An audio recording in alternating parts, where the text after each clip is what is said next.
ಈ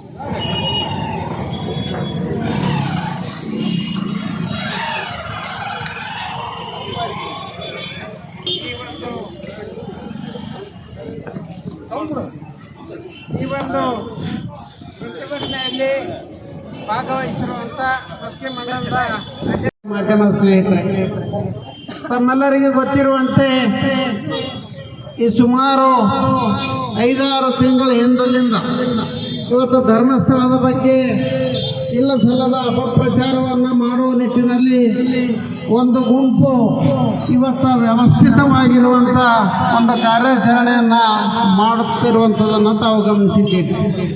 ಇವತ್ತು ಯಾರೋ ಅನಾಮಕನ ಒಂದು ಮುಂದೆ ಬಿಟ್ಟು ಇವತ್ತು ನಾನು 100 ಹೆಣಗಳನ್ನು ಉಳಿದ್ದೇನೆ, ಧರ್ಮಸ್ಥಳದಲ್ಲಿ ಭಾಳಷ್ಟು ಅತ್ಯಾಚಾರ ಅನಾಚಾರ ಕೊಲೆಗಳಾಗಿದ್ದೇವೆ, ಆ ಹೆಣಗಳನ್ನು ನಾನೇ ಉಳಿದ್ದೆ ಅಂಥೇಳಿ ಒಬ್ಬ ಅನಾಮಕನ ಮಾತನ್ನು ಕೇಳಿ ಇವತ್ತು ಕಾಂಗ್ರೆಸ್ ಸರ್ಕಾರ ಆ ಒಂದು ತನಿಖೆಗೆ SIT ಒಂದು ತಿಂಗಳಿಂದ ಅವನು ಹೇಳಿರುವಂಥ ಕೆಲಸವನ್ನು ಮಾಡಿರೋದು. ಆದರೆ ಇವತ್ತು ಅವನು ಹೇಳಿದ ಅಂತೇಳಿ 20 ಅಡಿಯವರೆಗೆ ತೋಡಿ ಇವತ್ತು ಗುಂಡಿಗಳನ್ನು ತೋಡಿರುವಂಥದ್ದು.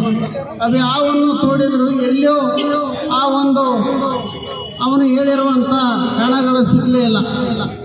ಹೀಗಾಗಿ ಇವತ್ತು ಅವನು ಹೇಳುವಂಥದ್ದು ಎಲ್ಲ ಬುರುಡೆ ಅಂತ ಗೊತ್ತಾದ ನಂತರ ಇವತ್ತು ಅವನನ್ನು ತೀವ್ರತರವಾದಂಥ ನಾನು ಈ ಥರ ಅಪಪ್ರಚಾರವನ್ನು ಮಾಡ್ತಾ ಇದ್ದೆ ಅಂತ ಇವತ್ತು ಒಪ್ಪಿಕೊಂಡಿರುವಂಥದ್ದು.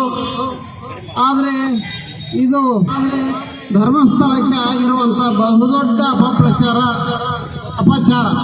ಯಾಕಂದರೆ ಇಡೀ ಭಾರತ ದೇಶದಲ್ಲಿ ಧರ್ಮಸ್ಥಳದ ಬಗ್ಗೆ ಇರುವಂಥ ಒಂದು ಗೌರವ, ಘನತೆ, ಅಲ್ಲಿರುವಂಥ ಭಕ್ತಿ ಇವತ್ತು ಲಕ್ಷಾಂತರ ಭಕ್ತರ ಮನವನ್ನು ನೋಯಿಸಿರುವಂಥದ್ದು ಇವತ್ತು ನಾವೆಲ್ಲರೂ ಇವತ್ತು ಖಂಡಿಸಲೇಬೇಕು.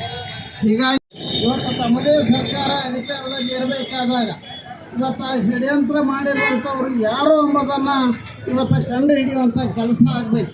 ಹೀಗಾಗಿ ಇವತ್ತು ರಾಜ್ಯ ಸರ್ಕಾರ ನೇಮಿಸಿರುವ ತನಿಖಾ ಸಂಸ್ಥೆಯಿಂದ ಇದನ್ನು ಬಯಲಿಗೆ ತರೋದಕ್ಕೆ ಸಾಧ್ಯ ಇಲ್ಲ.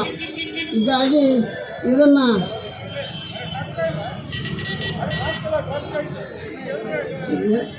NIಗೆ ಕೊಡುವುದರ ಮೂಲಕ ಇದನ್ನು ಸಂಪೂರ್ಣವಾಗಿ